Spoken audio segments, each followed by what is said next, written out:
Had you started noticing the liberal media going weird before before before you went to Seattle, but also before 2020? I mean, 2020 was the big year for this.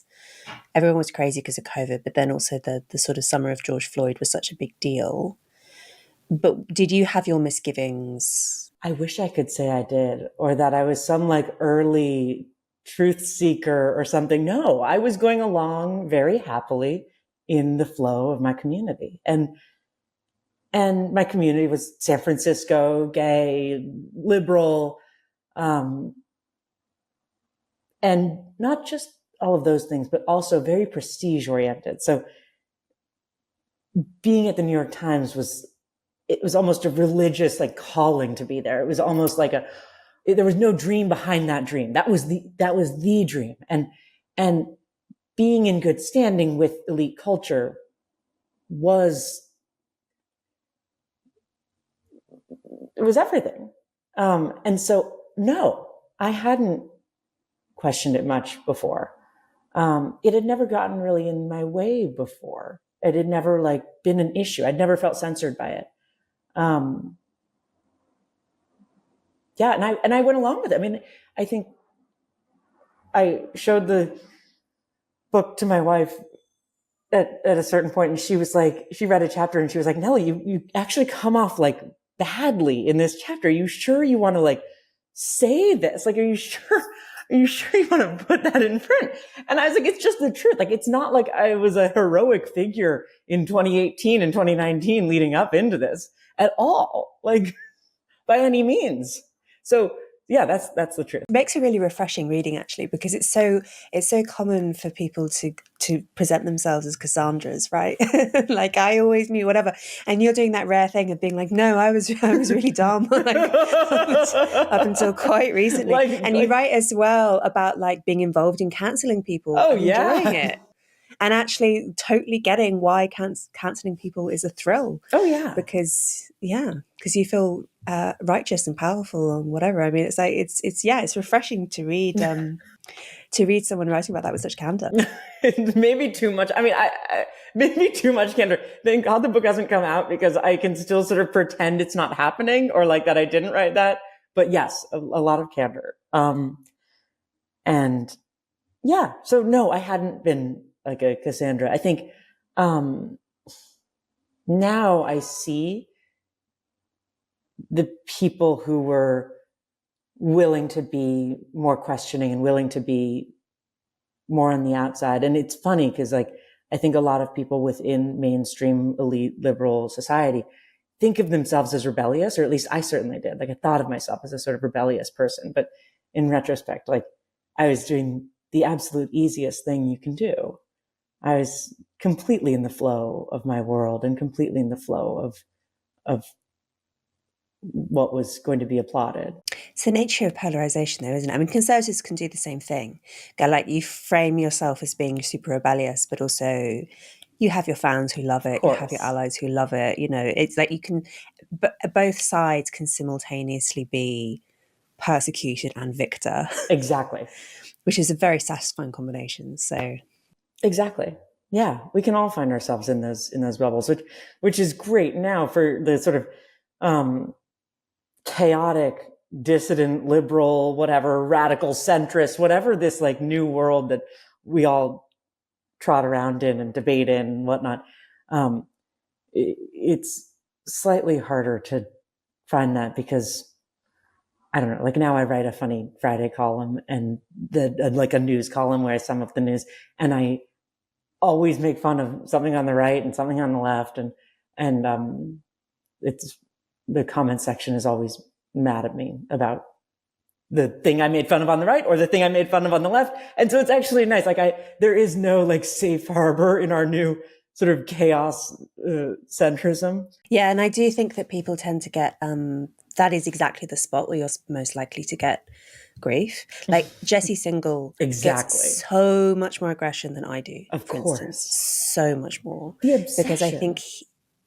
Because I think he's pegged as being, he's not alone in this, but he's pegged as being an apostate, right? Someone who is still basically a liberal and absolutely votes Democrat and whatever on on basically everything, except he has some quibbles about, he's not even, like, he's actually extremely moderate on the trans thing. It's basically just, maybe we shouldn't like cut kids' dicks off right away. Maybe like one or two therapy sessions, like a conversation. Yeah, but he's not against adult transition, and he gets so much hatred. And I think it's because it's actually precisely those people who are most threatening, because they're most persuasive, one, to like people who might also become apostates. And also, I guess, because there's that feeling of betrayal that, if you ever read these studies showing, they ask people, it's quite a funny question. They ask people, would you rather, if you're going to be killed in a car crash, like which part of your car would you least like to kill you? And basically people would... What are these questionnaires? I've never seen this in my life. It's a strange question.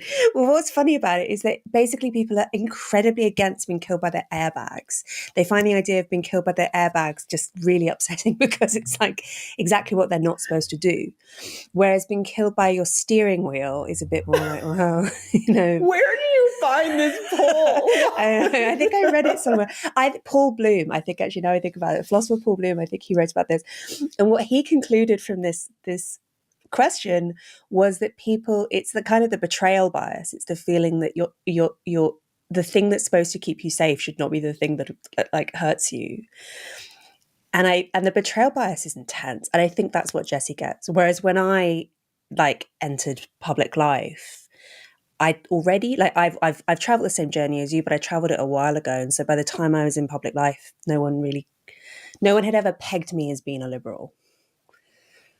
And so I think I got away with it. I think it's completely right what you're saying. Like the obsession with Jesse and the obsession with someone who is on the edge of the acceptable discourse is much hotter than with a conservative. A lot of the revolution of 2020 through 2024, some argument about whether we're still in it. I keep thinking maybe it's wrapping up, and then maybe we're actually still in the middle of the night here. But a lot of the revolution really had nothing to do with left versus right. It had nothing to do with Trumpers or something like that. It was entirely a battle within liberalism. And it was entirely a battle within a battle of what are the acceptable lines of discourse within liberal society, within elite liberal society. So like cancel culture or something like that was a phenomenon. There were some situations of a conservative getting caught up in it and whatnot, but largely it was people with like, it was a professor at a liberal place who is a liberal, but he did something that was no longer within the bounds. Whatever, you can imagine. But it was really a revolution within liberal society. And it was about saying, we're moving to the left. And if you're not with us, then you're against us. And you're a fascist. And probably you're a Nazi. And probably all of this. And it was about creating division within that. So Jesse Singal, someone like that, is a huge threat. And he has to be made into a scapegoat. I imagine Jesse listening to this one day. Jesse, we're going to talk about you for about 2 hours now. He has to be made into a scapegoat. Otherwise, you'll have people not going along with the radical agenda. And the radical agenda of the day for the last 4 years was obviously defund the police, abolish the police, whatever level you want to get to. That was considered for a few years completely acceptable and normal mainstream liberal argument. And to be against that was considered radical within a place like the New York Times. Or not even against it, to be questioning of it or to report about the impact of it in anything but a positive light. And then you've got the trans topic, which of course, over the last 4 years, now I think we're starting to see the breakdown, obviously, of that grip. But for the last 4 years, it's been pediatric transition is completely acceptable. It's proven by science that this is better for the kids. Like, these are things we just don't question.